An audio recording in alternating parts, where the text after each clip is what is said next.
Address my comments to the solicitor. Mr. Solicitor, I'm not sure if you have heard about it or watched the video on it, but I would like to bring to your attention to the January 23rd Policy Committee meeting at approximately the 3-hour, 37-minute time where I asked a question. In return, the current board president responded in a completely unprofessional and unethical manner. Yeah. Go ahead. You know, opening everything back up and going with the AR and going back to identity and what people feel, that opens it back up to anybody can be anything. I could be a teenage girl looking to enroll in school tomorrow. I could be a dog. Am I allowed to go take a crap out in the middle of the hallway?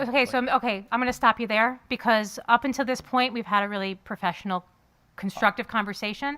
That, to me, is in line with disrespect. And it can be, it is not a valid question because that point of view is considered hateful to those who hold an identity different than the one they were given at birth. And whether or not you acknowledge that is irrelevant. But that dialogue is at the core of all of this, and it will not be tolerated within this public school while I'm in charge. Let me tell you something. Concern. We can't do that. We're not allowed to do that as the board members. We're not allowed to stifle First Amendment.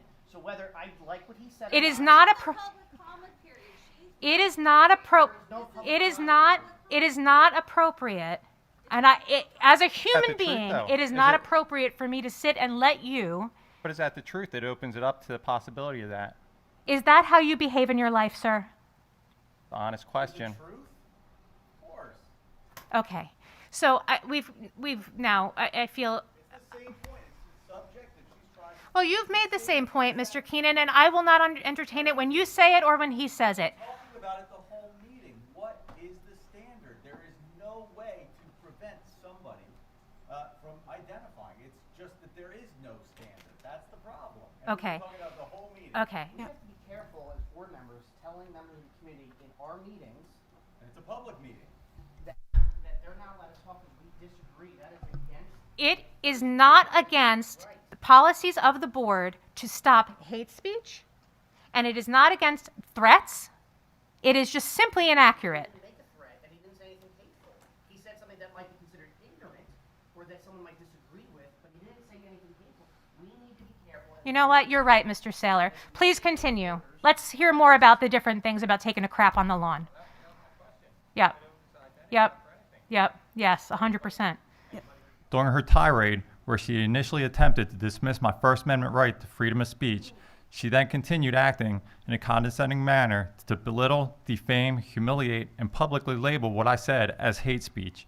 Her derogatory words can have huge implications on both my personal and professional life, which is completely unacceptable. As a taxpaying resident of this district, I have the right to have my voice heard without being attacked and slandered by any member of the board, especially the sitting president who voted for the PSBA Principles for Governance and Leadership and broke at least 2 bullet points at that meeting, less than a month from the time she voted in favor of it.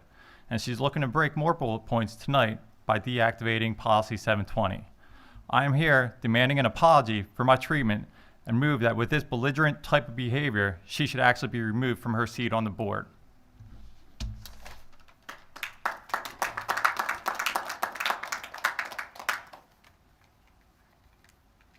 Matthew Barber? I'll stand for the rest of my 3 minutes.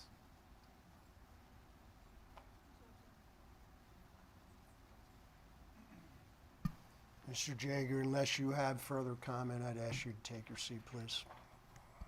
Yes, sir.